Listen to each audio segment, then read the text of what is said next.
Hallo ihr Lieben, schön, dass du eingeschaltet hast zu meinem neuesten Video. Es geht um das berüchtigte Fladenbrotrezept. Ja, ich habe viele Rezepte ausprobiert, wirklich unglaublich viele. Und habe dann auch irgendwann wirklich aufgegeben und mir gedacht, okay gut, das, was du halt beim türkischen Bäcker bekommst, das bekommst du einfach zu Hause nicht hin. Es gibt ja diverse Rezepte, da wo ein Vorteig vorbereitet wird mit 24 Stunden stehen. Und da gab es noch irgendwas, da musste man noch irgendwie ein ganz bestimmtes Mehl mit dazu tun. Das hat dann auch nicht wirklich funktioniert, wo ich dann echt gedacht habe, ich gebe es auf. Also wenn wir Lust auf das Brot bekommen, dann gehen wir das kaufen. Und dann habe ich dann vor kurzem mir ein neues Mehl angeschafft, weil ich mit den ganz normalen Ergebnissen nicht so begeistert war. Wir sind ja aus der Türkei nach Deutschland wieder gezogen. Gut, jetzt probiere ich ein neues Mehl aus und habe mich dann doch wieder dran gewagt an das Fladenbrotrezept und war unglaublich überrascht. Wirklich. Also ich bin jetzt noch total begeistert, weil das Mehl ist halt ein sehr proteinreiches Mehl. Hat um die 14% Protein und es hat wirklich richtig gut funktioniert und ich möchte, also daher auch das Video, ich möchte dir jetzt zeigen, wie du das dann auch genau dasselbe Ergebnis zu Hause machen kannst, ohne dass du jetzt zum türkischen Bäcker rennst und dir das Brot kaufst. Also falls du genauso begeistert bist wie ich, also meine Familie und ich, wir lieben dieses Brot. Und das Allerwichtigste ist natürlich das proteinreiche Mehl. Und dann gibt es noch ein paar Schritte, die man beachten muss. Und dann bekommt man exakt dieses unglaublich gute Fladenbrot. Und falls du jetzt neugierig geworden bist, bleib dran, schau dir das Video an und viel Spaß beim Zuschauen.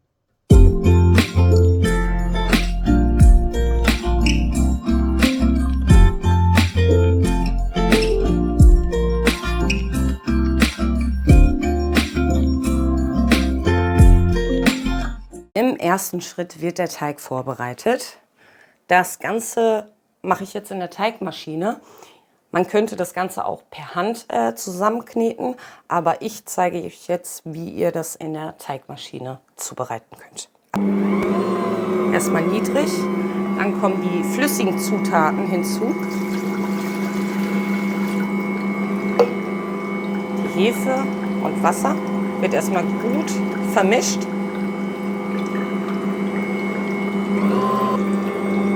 Dann kommt der Joghurt hinzu.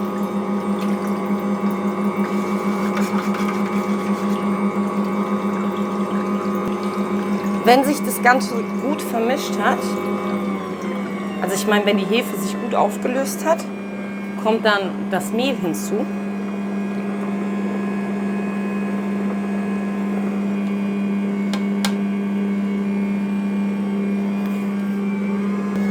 Wenn sich das Ganze jetzt gut vermischt hat, also die Flüssigkeit mit dem Mehl, könnt ihr die Maschine auf Stufe 3 stellen.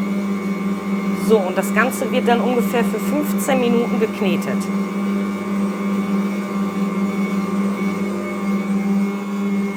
Das ist jetzt der Moment, wo man dann merkt, dass der Teig langsam fertig ist. Also man sieht es jetzt auch, also er wird wie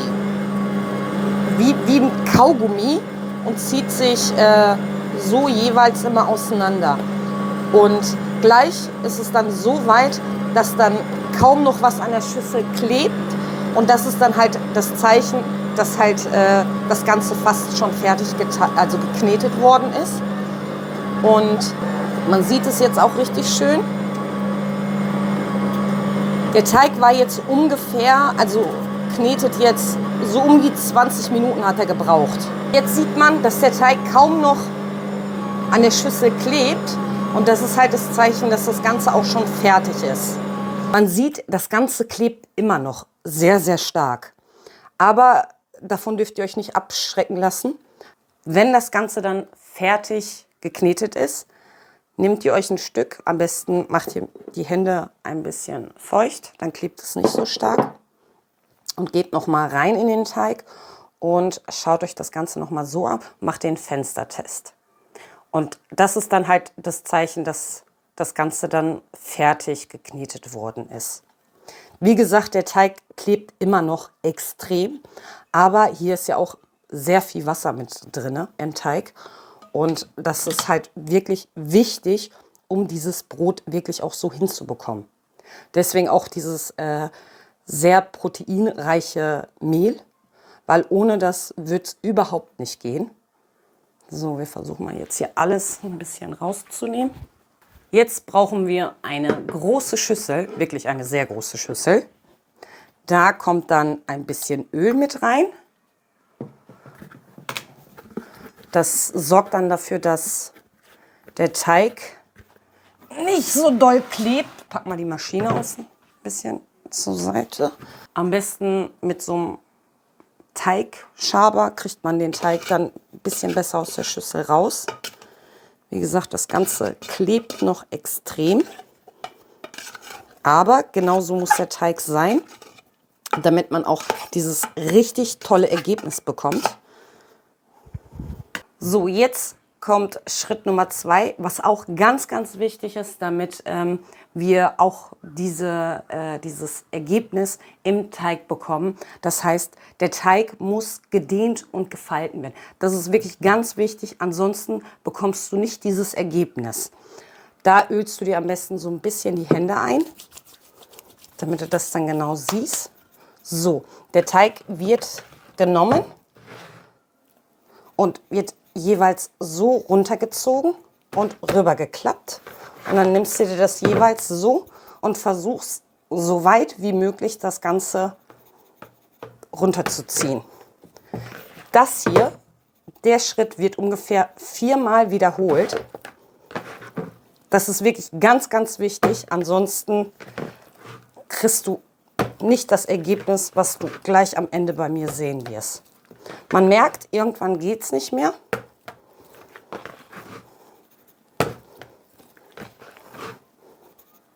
Wie jetzt zum Beispiel, wird das Ganze einfach reingelegt. Dann legst du einfach einen Deckel oder auch mit einem Tuch kann man das abdecken. Und das wird 4-mal wiederholt. Also alle 30 Minuten. Also ich dehne den Teig ungefähr 4-mal. Also alle 30 Minuten jeweils. Und das ist auch dafür da, dass man, wenn der Teig dann aufgeht im Backofen, dass man auch diese Luftbläschen im Teig drin hat. Also sprich, wenn du das nicht machst, bekommst du nicht das Ergebnis. Ich zeige das jetzt nicht 4-mal. Ich zeige einmal das am Anfang und am Ende. Und dann werdet ihr sehen, wie schön der Teig aufgegangen ist. So, jetzt sind wir beim 4. und letzten Mal Dehnen und Falten angekommen. So sieht das Ergebnis übrigens aus. Ich hoffe, das sieht man richtig gut, wie sich die Luftbläschen da drin entwickelt haben. So, das Ganze, ein bisschen Öl drauf mal auf der Hand. Dann nehmen wir das. Also der Teig ist richtig schön aufgegangen. Das Ganze wird dann nochmal so gestreckt und zusammengeklappt. Und wieder das Ganze. Und nochmal. Also wie ihr seht, kann man den jetzt kaum noch dehnen und falten. So. Das Ganze bleibt jetzt nochmal ein allerletztes Mal für 30 Minuten stehen. Das Ganze bleibt jetzt 30 Minuten stehen. Und jetzt in der Zwischenzeit wird der Backofen auf 280 Grad Ober- und Unterhitze vorgeheizt. Und dann wird das Ganze zerteilt in 4 Stücke. Bis gleich.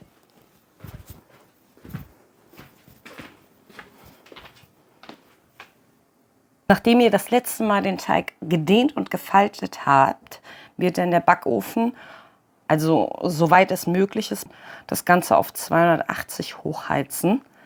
Und zwar geht es darum, ich zeige das mal hier nochmal, dass wir, also falls du sowas haben solltest, ein Pizzastahl oder ein Schamockstein, so ist das Ergebnis nochmal ein bisschen, also nicht ein bisschen, sondern das Ergebnis ist dann besser. Aber das Ganze könntest du natürlich auch nur mit einem Blech backen. Das geht auch. Mit dem Stein ist es so, dass er 1 Stunde vorgeheizt werden muss. Und deswegen auch so früh jetzt den Backofen anmachen, damit das Ganze 1 Stunde sich aufheizen kann. Solltest du das nicht haben, so ein Stein, also so ein Pizzastahl oder ein Schamockstein, kannst du natürlich das also ein normales Blech benutzen, wo du dann, ich würde sagen, also bis der Backofen die Temperatur erreicht hat und maximal 30 Minuten das Ganze auch bei der Hitze lassen, bis du dann sozusagen das Brot dann in den Backofen tust, damit das Ganze auch richtig gut aufgeheizt wird, weil wir auch von unten eine richtig schöne Bräunung haben wollen. Wie gesagt, hast du das, lässt du das dann für 1 Stunde erstmal schön aufheizen, damit du auch ein richtig gutes Ergebnis hast. So, nach den 30 Minuten und dann wird auch nicht mehr gedehnt und gefalten, schaut der Teig dann so aus. Ist unglaublich gut gegangen. Und jetzt müsst ihr den vorsichtig auf die Arbeitsfläche stürzen.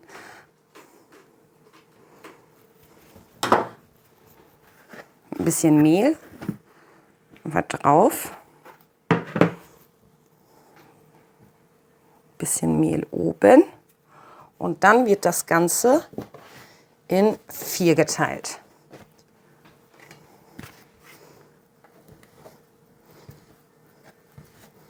Und wie man sieht, bei der Menge Wasser klebt kaum was. Und das hat halt wirklich was mit dem Mehl zu tun. Wenn ihr jetzt normales Mehl benutzen würdet, dann hätten wir einfach jetzt nur eine Pampe hier. Aber dadurch, dass der Proteingehalt so hoch ist, konnte ich ganz viel Wasser in den Teig binden. So, in 4 Stücke. Wenn ihr das dann gemacht habt, dann wird das Ganze so leicht angedrückt und dann wird das nochmal so eingeschlagen. Versucht so wenig wie möglich die Luft rauszudrücken. So, dann nehmen wir dann auch noch mal ein bisschen Mehl.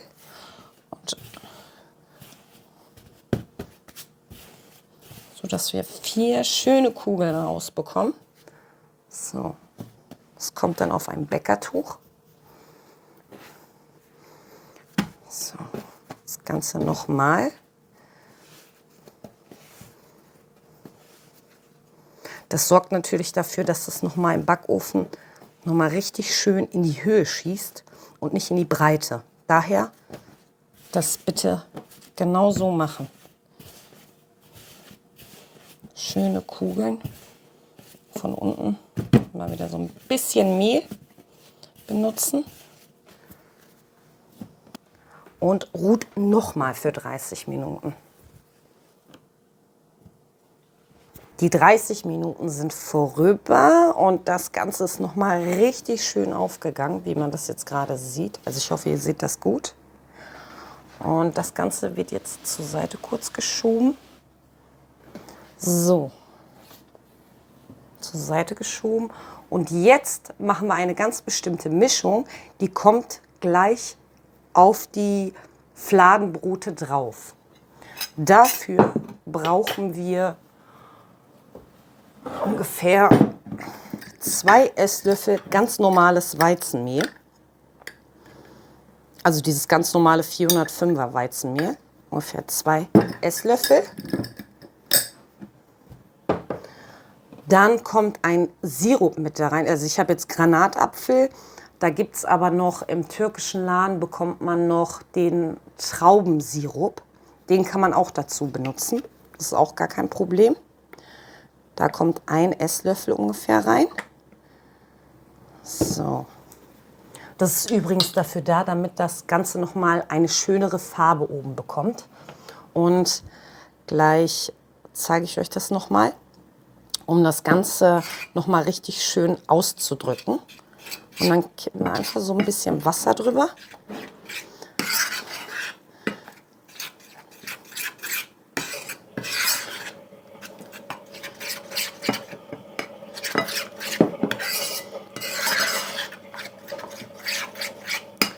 Dann gut verrührt.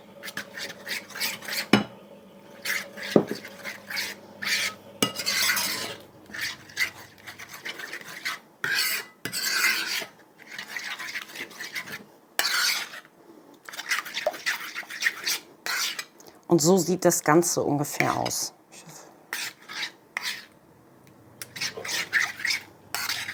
Und was überhaupt nicht fehlen darf, ist Sesam. Ich schreibe dir nochmal unten in die Beschreibung komplett das Rezept aus, auch nochmal detailliert, wie man vorgeht. Genau, also falls du jetzt neugierig geworden bist und das nachbacken möchtest, was ich echt absolut nur empfehlen kann. So, das Ganze wird dann einmal kurz zur Seite getan.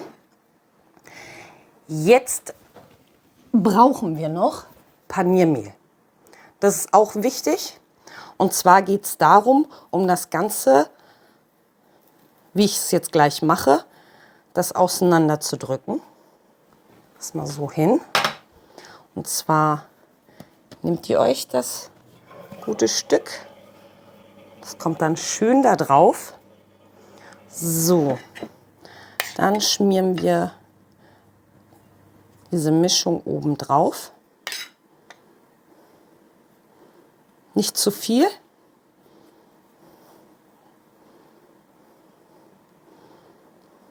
So. Und jetzt wird das Ganze einmal, so wie ich das jetzt gerade mache, schön auseinandergedrückt.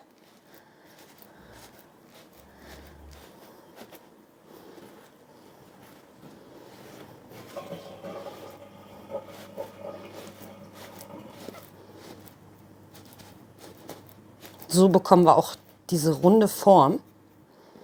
So, und das Ganze wird dann noch mal schön so auseinandergezogen.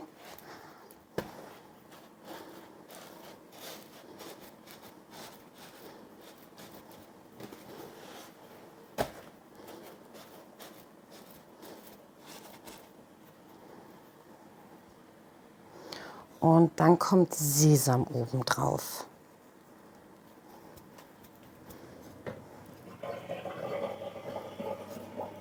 Das Ganze kommt dann auf so einen Pizzaschieber. Da kommt dann auch noch mal ein bisschen Paniermehl drauf, damit das Ganze nicht so doll klebt. So, das Ganze kannst du dann einfach ganz so nehmen und legst es dann oben drauf. So, und das wandert jetzt in den Backofen. Das geht auch relativ schnell. So um die 10, 12 so Minuten und dann ist das Fladenbrot auch schon fertig.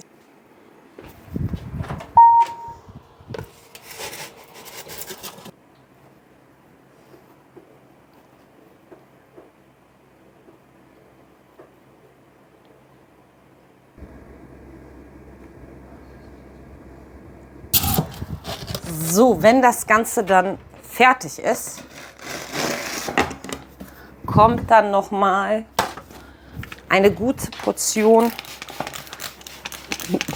Wasser auf das Brot. Wirklich richtig gut drauf sprühen. Damit damit schaffst du es, dass das Brot glänzt und so diese typische Fladenbrothaut bekommt.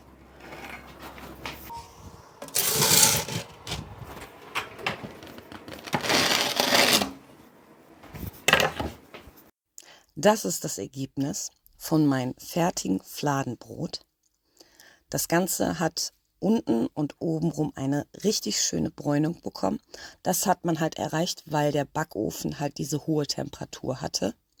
Dann ist es unglaublich weich, wie ihr das jetzt gerade feststellen könnt. Und es ähnlicht wirklich sehr dem Originalen. Ich würde sogar behaupten, dass es sogar noch einen Ticken besser schmeckt. Und das hat man halt erreicht, also durch das proteinreiche Mehl umso höher der Proteingehalt, umso mehr kann man halt Wasser binden in den Teig und umso fluffiger wird das Ganze. Jetzt zeige ich dir nochmal das Innere von dem Fladenbrot. Dadurch, dass ich den Teig alle 30 Minuten 4-mal gedehnt und gefalten habe, sieht das Ganze natürlich dem Originalen sehr nah. Also man sieht, es hat eine richtige, schöne, also diese Luftbläschen, die sich im Teig gebildet haben.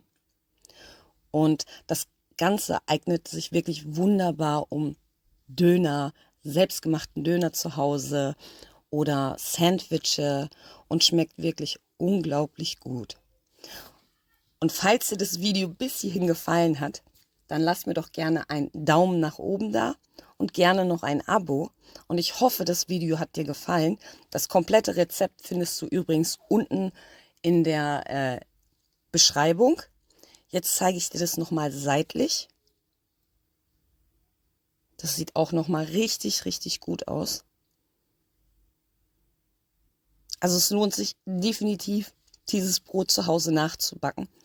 Falls man wirklich, also so wie ich ein Liebhaber ist, also Brotrezepte. Und vielen Dank fürs Zuschauen und bis zum nächsten Mal.